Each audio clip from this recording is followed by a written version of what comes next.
This will be Ezra part 2, and I'm going to go over the text that we found, or I found earlier in the first video. Still couldn't get that other light to get going here. So what I did was, when I was reading it, I noticed that the words, the order for fulfilling, and I had the word a prophecy. Well, I remembered when I was reading it that that is not the true truth. The truth is that many times our Creator had told him he's going to regather them. So it needed some correction here. And this looks good. All this seems to be in order. I made this capital H, meaning that the way Cyrus would have understood it would have been in heaven, and that's the stars. There's three heavens. Heaven where our Creator exists, which is above the North Star. The star's motions form a mountain. It's called Mount Zion. And you'll only find that in the New American Standard Bible, 1977 and forward. That this mountain was our Creator's, and this is the second heaven, and where the birds fly is the third heaven. So this is the note to make it the stars, just to let you know that there are three different heavens. It's given me this kingdom and has appointed me. And I told you how important this verse was, that he must have communicated with Cyrus. So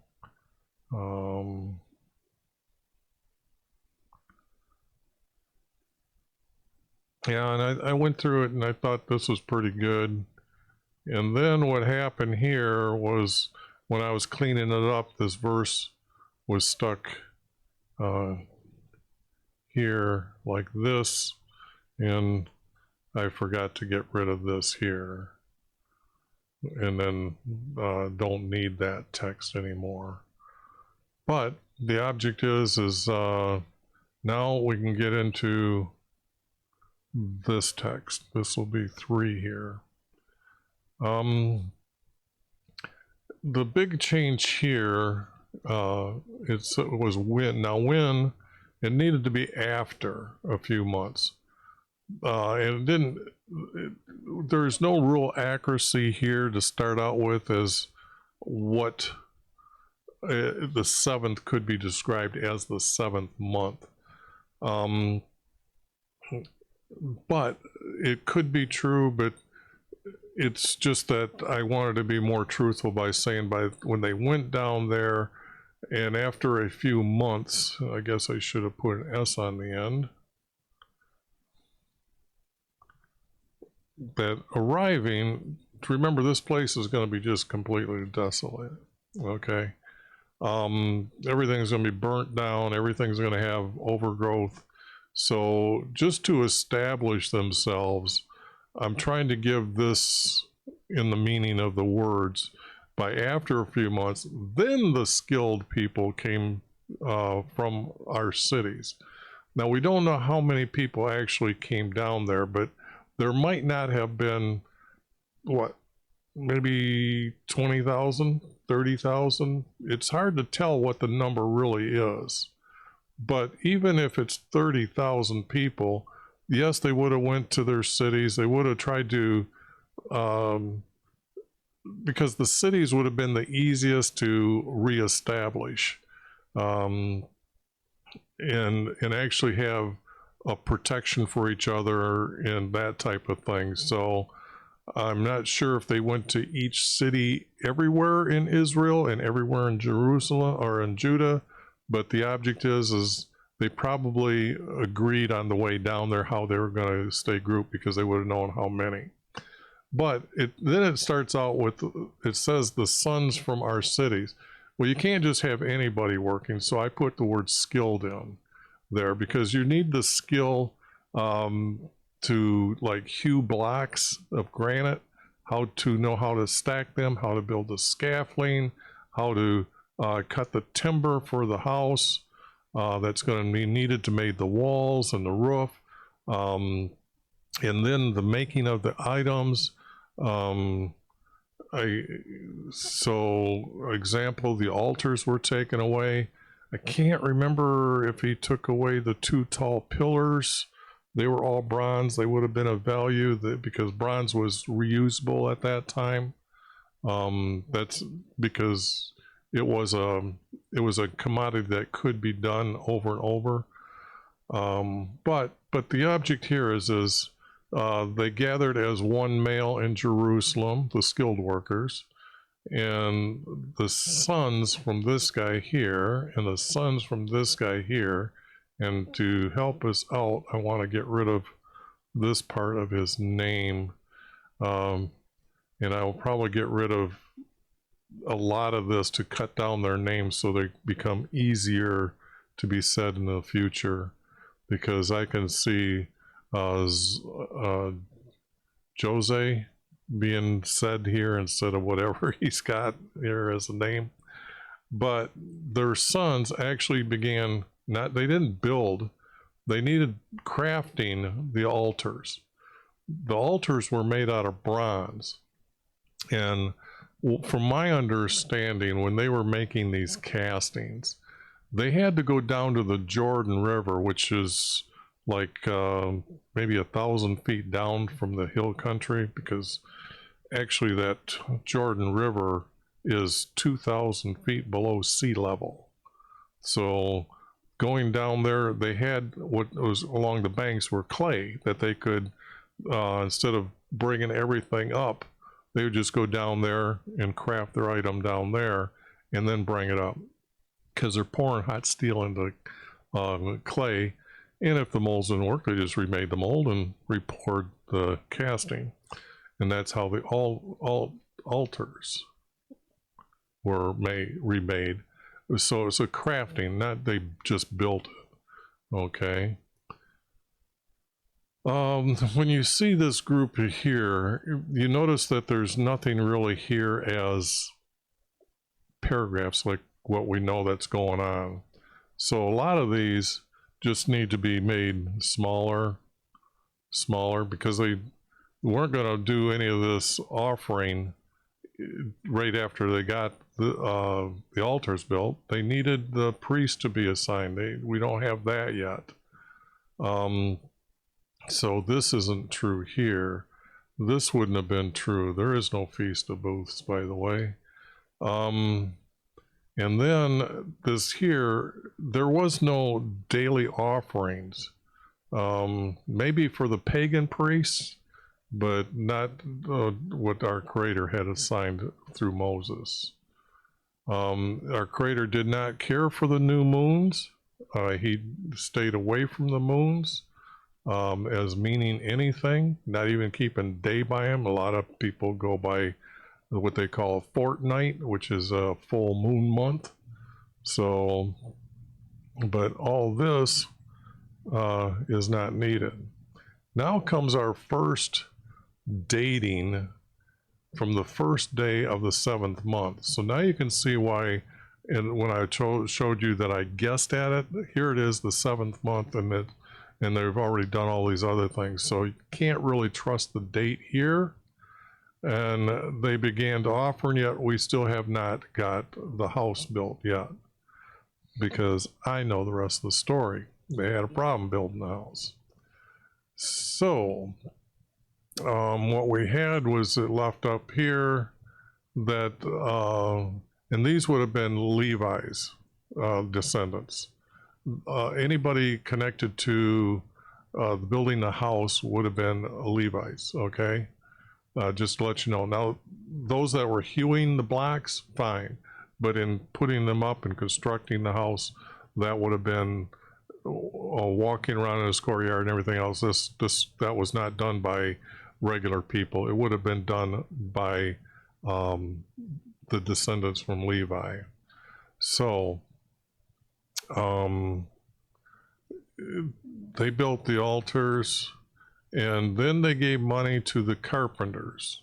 So now we have this, that the people were still being established and then some of them were able to come back and start working, and then some started saying, look, we've got cleanup done, which means they probably broke down all the walls, all the blocks down, and they were going to reset everything, and anything that was broken or damaged they were going to repair and rebuild it.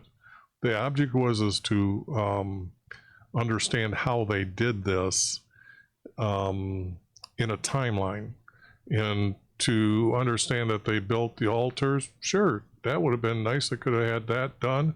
They got other people down there cleaning up, tearing down everything out. Example, I don't know how hot it has to become before granite would crack, but you got to remember there was a wood wall inside to divide the two rooms where our creator was at when he met with them, and then pretty much what I'd call the supply room where they kept the utensils, kept their horns, kept their probably even their robes there.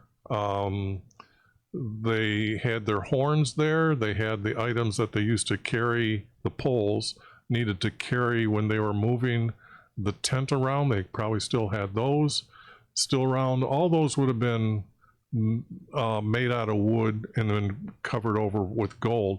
But it just lets you know that the heat there would have cracked some of them falling. So that's why I'm saying they probably took some time and they probably broke it all down to reset everything. So what they're doing here is they're giving the money to the carpenters to bring wood or cedar, not cedar wood, but cedar trees from Lebanon. Now, that's why I got rid of the word masons. Masons isn't needed at this time. And then it's these cedars from Lebanon. Now, what I do have here is a map to show Lebanon and the cedars. How do you get them from Lebanon? And I had to add the words, by the way, by way of the sea. And then I had to add the words to the river. Okay, because if we took those out, the text just does not, this text doesn't read right. At the sea at Jopta, because whoops, this here would not have been here either. So what, now let me back up here. Put all that back in. Now what I do want to do is show you why it is important to know what's going on here. That one's got a good, I got one here with a mileage on it, a map with mileage. Okay. And let me see, I need to see it on the screen, what you're seeing. Okay, Lebanon is up here, and there is going to be, Lebanon is on this side of the Jordan River. This is the Jordan River, okay? It's on this side. They would have took the trees and stripped off them to be logs, and then they would have pulled them down to, oh, I don't have that down here. Whoops, wrong map. Guess I can't use it. I just wanted to show you the distance though. From up here, they're going to come down to, I think it's way down here. So it's like 100-mile journey, okay? Or 160, yeah, 160 kilometers. So let me get the right map here to show you the map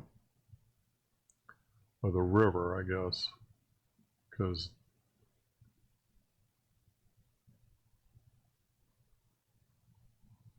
I don't have Jerusalem on that one. Let me pop this one up. Maybe this is the one. No, I don't have Jerusalem on that neither. Should have been prepared. I thought I was prepared. Okay. Let me use this map here for a second. They're going to come down here and use from here all the way down there. And what's going to happen is this river right here, okay, when this is the path that they were bringing from the cedars from Lebanon. And then they would have been able to bring them up slowly through the river here. You can have horses pull them, you can have ox pull them, but the object is it would have been very easy to bring these logs up to the river to Jerusalem, okay? So that's the key point here of what's going on. Now you can see I've got it labeled as this river, and I can't remember if that was because this is used as, let me see if that's used. Let me get a good eye here. Yeah, see how this is used for territory here on the river, or to divide the tribes up. And I think I've got a better one here. This one. Okay, you can see that this river is being used as boundary lines, okay? And that's what I was saying before, is that they had to use the land structure to make it easy for everyone to understand what their tribes were allowed to live on, and they took possession of it. But the object here is there's also an order of these, the way that they divided the land up, okay? And that is, when they were, after they built the tent for meeting, when they traveled, they were assigned in the birth order of the sons being born, and at the south side, or the south entrance to the tent for meeting with our Creator, these three sons, meaning they were the first three born, okay? Now, your text won't have that, but you can't change the land. And when I describe that the next three are on a different side, and then you can see up here, you can see this 1, 2, 3 here, or what, let's see, or 1, 2, 3, because East Manasseh and West Manasseh, this is kind of like taking over Levi's spot here in the order of being living, and so is Ephraim. Ephraim was Joseph's son. So these two here are taking Levi's spot, okay? And then they were probably divided among them after Moses divided there. But you can see that then it's these three, and then it's these three. And that's how you understand how the birth order is to correctly be done, because they didn't move from the land. And so when you look for the order, you have to understand that how they were assigned by when they camped after the tent was stopped, or when our Creator pillar of was a cloud by day and a pillar at night of light would stop, then they would camp, okay? And then that's how they would camp. That's how you knew where to go for your priests later. I mean, Asherah, he knew that it was on probably the south side, or on the north side, and then it would have been over towards the west side. So the thing here is, that is how they knew where to go to make their, or to try to atone for their sin, is to understand this. And it's very important that you know this, and also understand how they use the land or markings to make up where they exist, or where they lived. So, by the way of the sea to the river, and you've seen I had this river, and the text is saying this river. So I will probably leave this as it is and look into it farther to see what actually river I should use, but that won't come for a while. These two verses, they just stuck out in the middle of nowhere. They weren't really hooking together. This here is not really, this is a repeat of what's already happened. So this doesn't need to be mentioned here, but you notice that I left the second year. In the second year, we assigned to Levites from 20 years and older to work on the house, on YHVH's house. And I just took his name from here and moved it over here. But the object is, it was in the second year. So,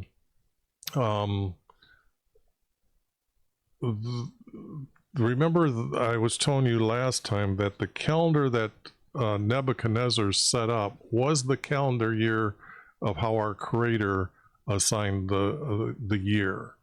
And then I told you that we've got proof of this from the 1611 preface, where the translators were so happy that that the first emperor of Rome changed our Creator's designation for the first year, and they assigned it to the winter solstice as the first year.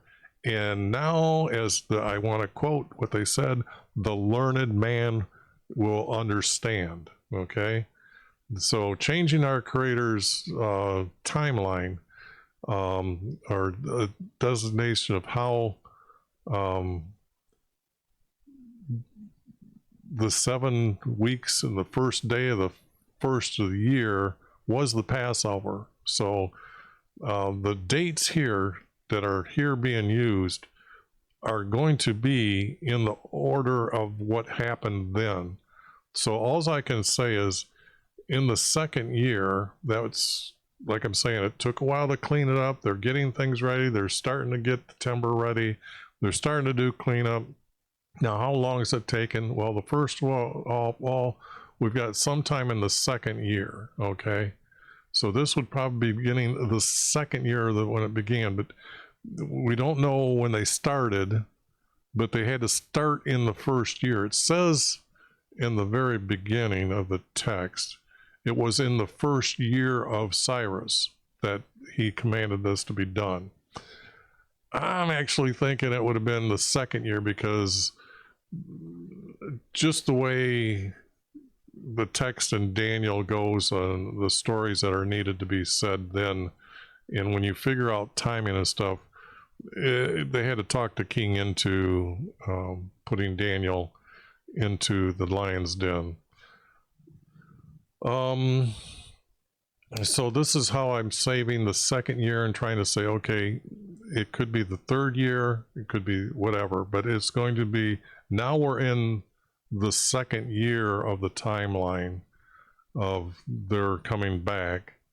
And it's we assigned to Levi's from 20 years and older to not just oversee the work, but to work on YHVH's house.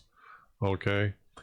Now, what we already have is we've got already men assigned above for this.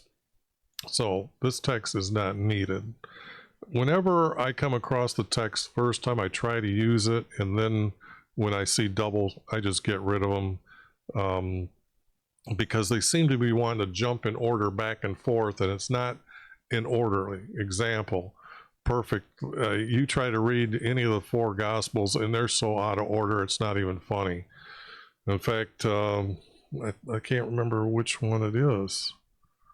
But John dies, and then a couple verses later, John sends his disciples to Jesus, and then Jesus is baptized. So something like that. So the orders are not true. But when we're trying to figure out, or as I'm trying to figure out the truth and how the order is, this is what I do. I just don't trust the second time it's being said. Okay, maybe I shouldn't trust the first one, but the second one, but it fell in an order, and the text said this is supposed to be in order. So whenever it's out of order, I know something's up here. Now, the builders, we have carpenters and we have masons, okay, the bricklayers or the block layers. I don't want them call them masons, because I don't think they actually used mortar or like a cement. I think they would have put down the the thinnest layer of clay that they could, just so that they didn't move until they got them stacked up, because granite is heavy and it's not going to move around, and the water is not going to be seeping. So you can think that, okay, the way they made the blocks made it so it didn't enter into the cracks, whatever. But the object is, it wasn't really a cement. So I call them block layers. And they laid out the house, meaning that, see, they said that it's the foundation of the temple that they laid. I added the word out, and laid the foundation of the temple. I explained in the other video that the foundation that's there is made out of limestone, and that comes out of the quarry by eashoo. So the thing here is they couldn't redo the whole courtyard. The courtyard probably wasn't damaged as bad as what I would think when they just set the house on fire. So the object here is I'm seeing them that they put the blocks, took the blocks down, and now they're laying them out again to begin again in repairing the ones that were broke or cracked or whatever. So you have to understand how my thinking is going on as when I'm making these verses connect to each other. And it was according to the direction from King David. Now, he specifically gave an order of the dimension, and that is a 60 by 60 cubits, 20 cubics by 60, I think, for the house, which means it was only 20 or 30 feet wide and 90 feet long or something like that was the house. And that's the inside dimension. Okay, when you do because I also tried to figure out how many blocks did they need to use to build the house, and I was using it as the outside dimension, and I could not get a common number of blocks to be able to fit. But when I said, what if the numbers are the inside dimensions and then the blocks fit, and that was a 1 cubic by 1 cubic by 1 cubic, and then 1 cubic long, then it was 2 cubics long and 3 cubics long. From those 3 blocks, you can build the whole structure and keep to that 60 by 20 on the inside dimensions, and then over the doors would have been the longest one. Okay, and I think that was like 5 cubics, because the blocks actually, you could actually stack them up and see that there's one on each side of above the doors. So some of you that want to do the math and have a good challenge, you can actually count how many blocks there were and could estimate the height of the doors. Actually, I know the height and width of both doors by doing that, figuring it out. But what it means is they rebuilt exactly the way David said. Okay, now when they started, they didn't need to sing nothing, and they started praising YV and thanking him. And this is because they realized that they are now beginning to do what they were told to do. Okay, and they're going to say, this is the beginning, but we're going to complete it.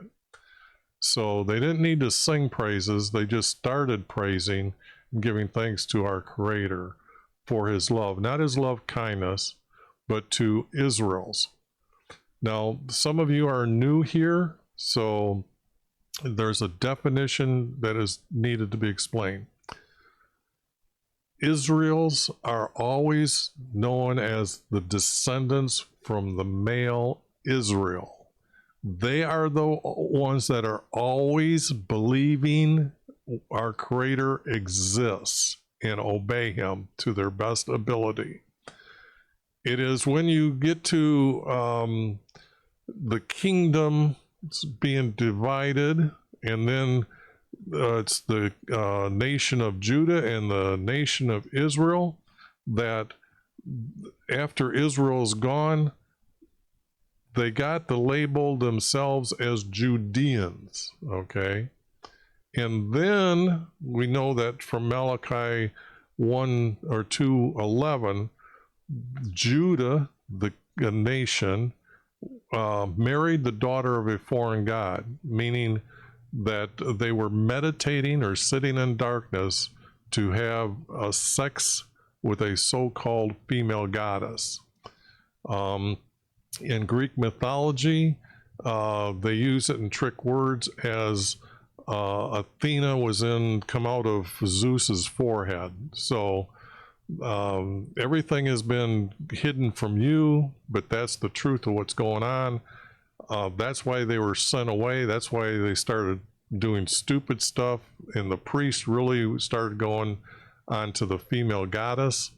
And so what happened to the Judeans, they got called Jews. Jews meaning they don't agree with their creator. They become different than the Judeans. The Judeans would have been the Israelis, okay? It's hard to understand the concept of how the words can be truthfully put together as where they come from.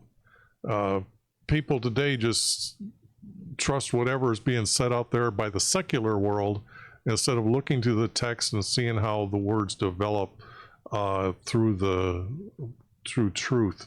And I've done so much in this area that that's how when I'm writing a word, Israelis, they're always the ones who are doing their best. They are to obey our Creator. And when they start falling away, they either become the atheists or they are what are the diviners or sorcerers. Can't remember the other words that are mentioned, but that you get the idea of how I'm using the word Israelis. Is forever. Now I have the text here that these 3 verses, they really aren't needed because they just started praising our Creator, so we don't need this done again because the foundation of the house is laid. We already have that way up here, that it can't be the foundation, but the house was being laid out. They might have actually got the first block down and started seeing the other blocks going out around it to say, okay, yes, it's happening. And to have them break out and just start doing this. Because all the people shouted with a great, they would have been only the workers doing this at this time. So this is not everybody rejoicing. They were told, and how far does a message get to the people that are living in different areas? It took a while. They wouldn't all been down there to know, but the report would have been sent to them. That's how things going. Now here again, they're saying priest. There's no priest until we have them being anointed to become priest. Our oldest men who saw the first house, see that text right here? If I get rid of all this, the green here, well, let me do this, because this is important as far as timing goes, because the last time I was trying to explain to people why I'm using Daniel and why I'm saying it's the next king after Nebuchadnezzar, has started this rebuilding, and we've had one text up above describing he was assigned. We have I have given reasons for other words of why that guy would have known about our Creator, or Cyrus knowing about our Creator. But here, old men who had seen the first temple, okay? This means that when you look over the span of when they went up there and how many years did it take before them to be assigned to come down here. We now know it has to be, let's put it this way, 60 to 65 years old at that time was a long time to live. A few would have made it into 70, and then there's text that says 80 if they had the strength. Just like today, you see a lot of people living longer, but the only thing is there's a lot of people dying as they get, as they age. A lot of people do die, even today, in their 40s, 50s, and 60s, and yet 2 months before they're perfectly healthy and have a heart attack, and then they're done.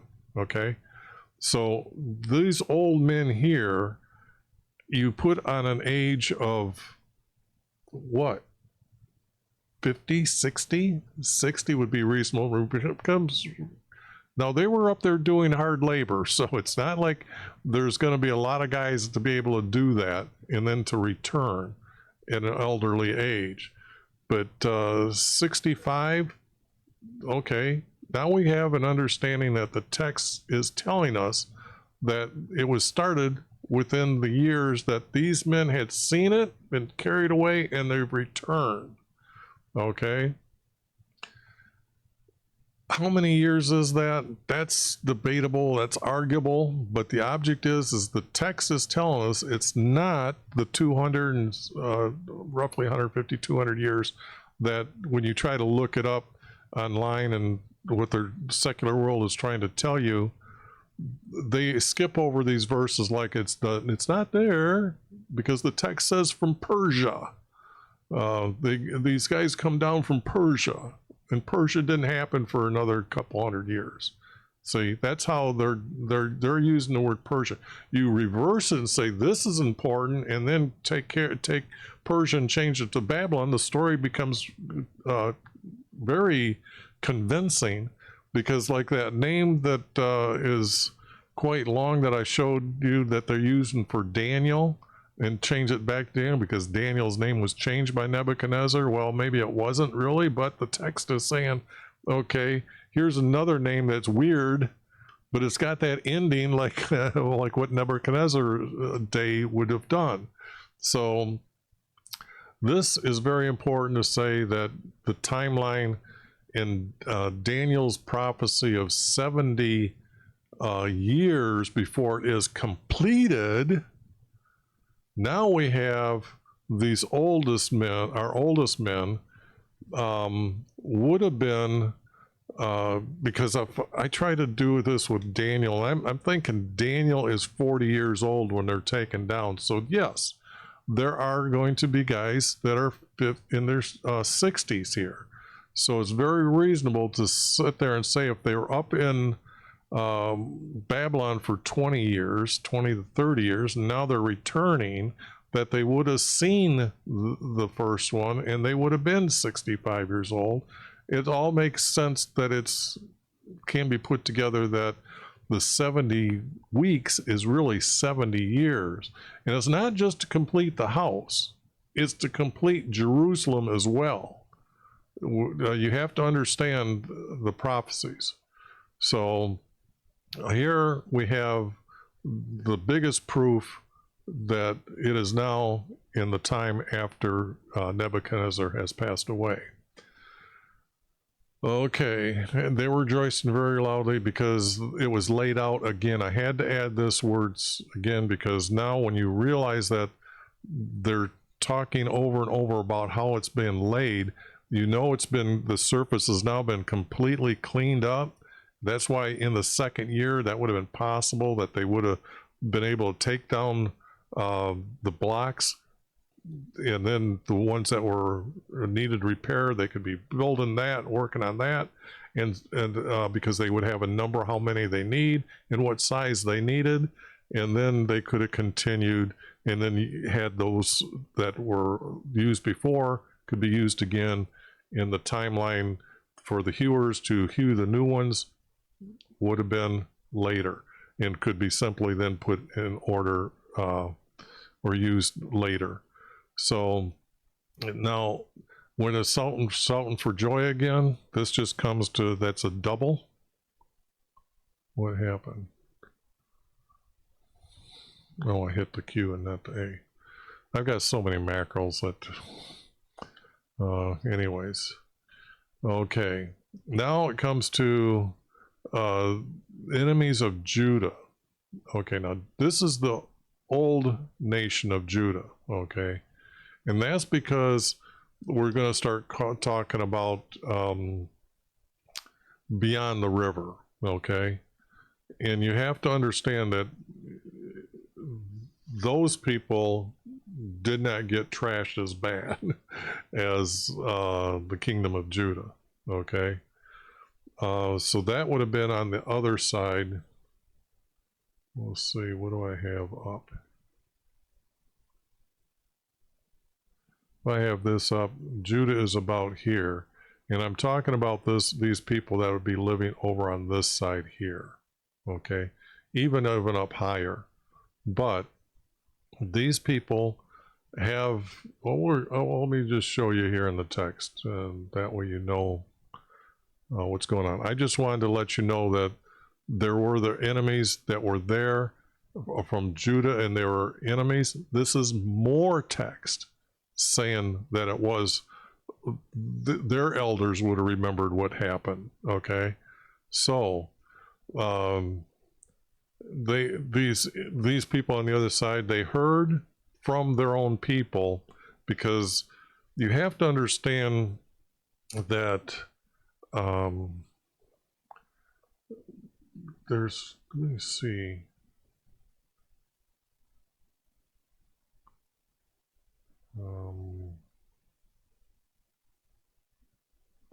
I think I need to get onto the internet here to show you what's going on.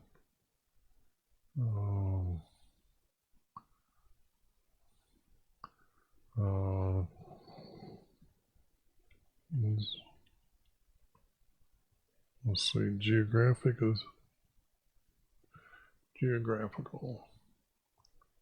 And then images.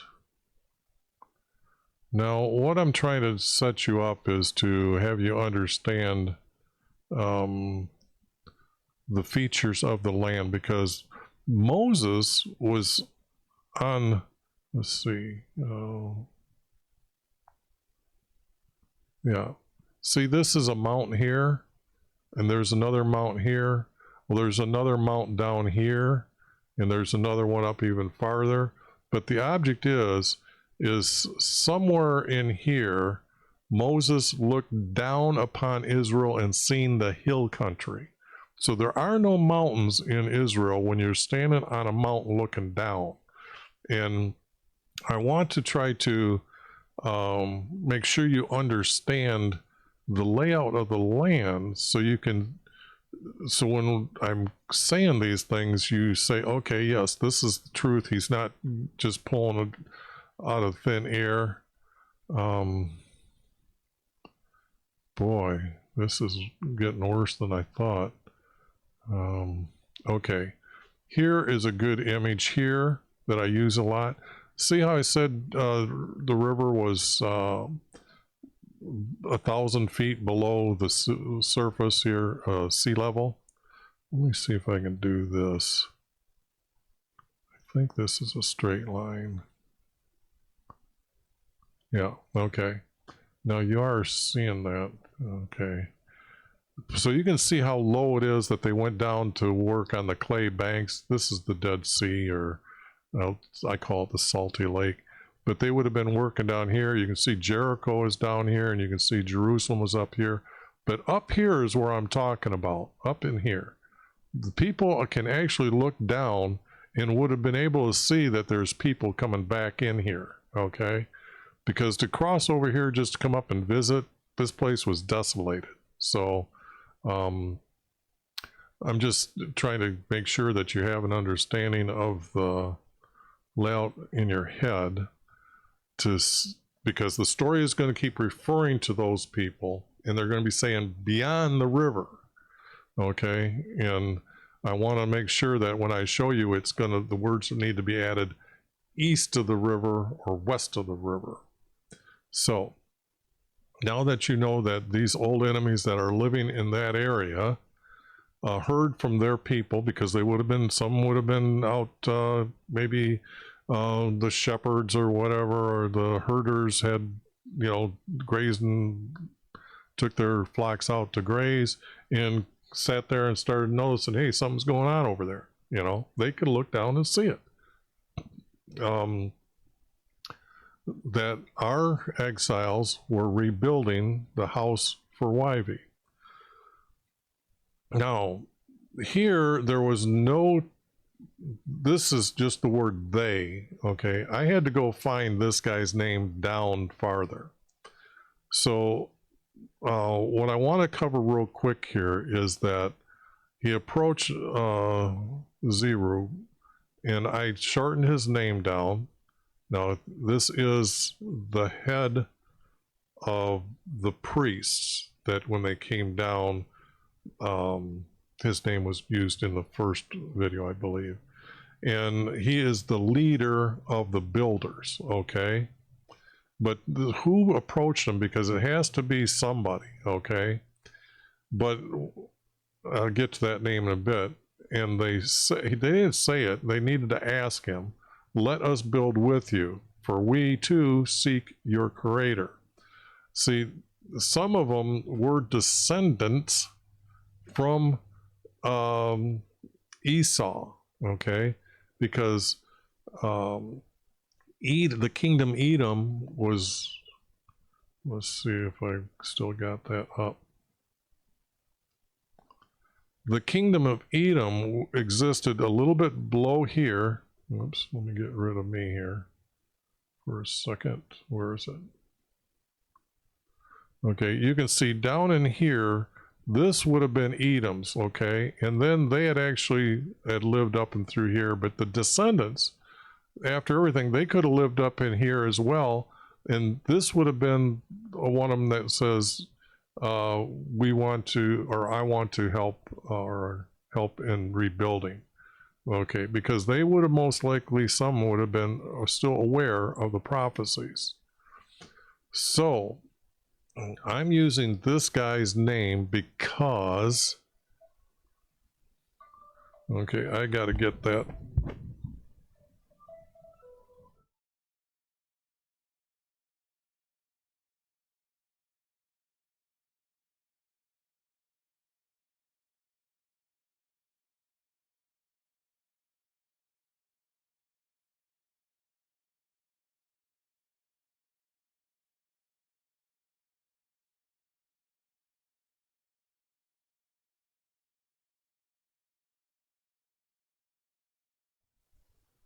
Well, I really didn't need to go get that, but the object here is, let's get back to this.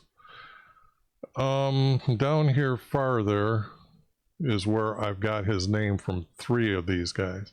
And these guys are going to be writing a letter to a king, and then they're going to complain against those working in Jerusalem. So I just used the first guy's name. Could have been any one of these guys, but I just grabbed his name and said he was the one that came down.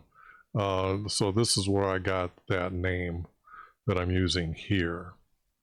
Okay. Now, what do I want to do here? Okay, leaders, and ask them, let us build with you. And now this text here, see, when it says they brought us back from the king of Assyria, Assyria never brought them back, okay? So we have been sacrificing to him since the days of whatever, king of Assyria, who brought us up here. No, they never returned them. They took them as captives. So that's completely false. Here, I've got the 2 names of the people that are, like I said, this guy was assigned as the builder, and you can see his name was a little bit too much for me, so I already cut it down. And then this guy's name here. But this response here has nothing to do with what actually is the response here, saying we ourselves will rebuild it. for King Cyrus has commanded us. Then I had to add this to make it the 4 verse, because there is nothing through here that I could actually say how to tie it to what they commanded him to do. And that was to rebuild his house and Jerusalem. So that's how I got these 4 here. Wow, 50 minutes went by fast. So I'm gonna do this, and then I'm gonna grab this text,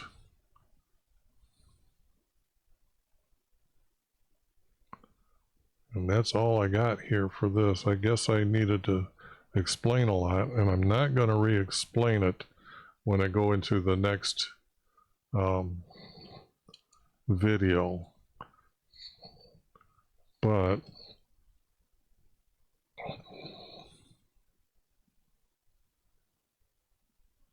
we need to get rid of the 8-point text.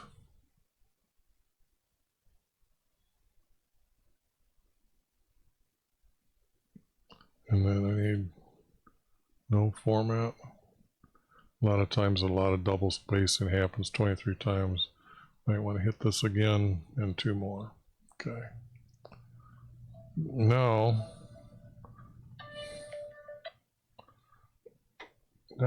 I can grab, I think, all but that one spot that, that I'm going to say that I can do this, and then I want to copy it. And what I want to do is get rid of that. Whoops, thought I minimized it. Come down here, put it in here, and then I'm going to clean it up a little bit here.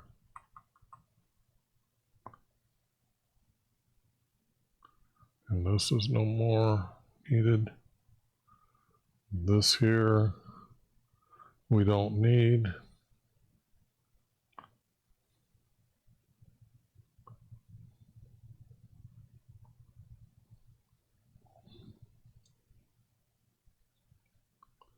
Get a space in there.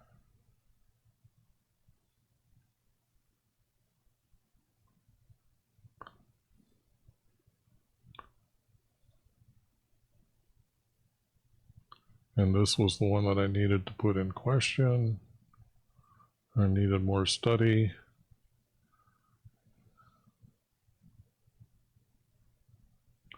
And that's the text we got this time through. And you're starting to see a story that is very truthful.